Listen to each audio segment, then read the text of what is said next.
Hello നമസ്കാരം. ബ്ലൂസിലെ ശ്രീജയാണ് ഞാൻ.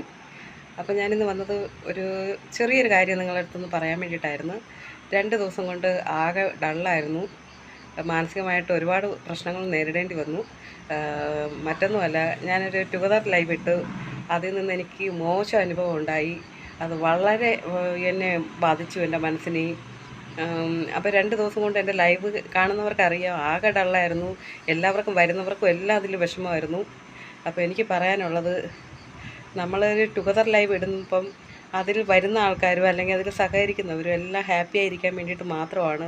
നമ്മൾക്ക് സ്വന്തമായിട്ട് കൈകാര്യം ചെയ്യാൻ അറിയാഞ്ഞിട്ടല്ല ടുഗദർ ലൈവ് ഇടുന്നത്. അത് ഒരു സന്തോഷം, ഇടയ്ക്കൊരു ചേഞ്ച്, എല്ലാവരുമായിട്ടൊന്ന് കാണാലോ അല്ലെങ്കിൽ പരിചയപ്പെടാലോ അല്ലെങ്കിൽ ഒരു എൻജോയ്മെൻറ്റ് കിട്ടുമല്ലോ എന്ന് ഓർത്തിട്ട് ചെയ്യുന്നതാണ്. അതാരും മിസ്യൂസ് ചെയ്യരുത്. അത് അതിൻ്റേതായ സെൻസിലെടുക്കാൻ പഠിക്കുക. അങ്ങനെ എനിക്കത് നിങ്ങളോടൊന്ന് അറിയിക്കണമായിരുന്നു. കാരണം അത് മനസ്സിൽ കൊണ്ടു കിടന്നിട്ട് എനിക്ക് ആകെ വിഷമമായി. എന്നെ വേദനിപ്പിച്ചവർക്ക് യാതൊരു പ്രശ്നവുമില്ല, അവർക്കൊരു ഫീലിങ്സും ഇല്ലെന്ന് എനിക്ക് മനസ്സിലായി. പക്ഷേ എനിക്കതങ്ങനെയല്ല, എനിക്ക് ഒത്തിരി വേദനയുണ്ടായി. അത് നിങ്ങളായിട്ടൊന്ന് ഷെയർ ചെയ്യണമെന്ന് തോന്നി, അത്ര തന്നെയാണ്. Okay, by.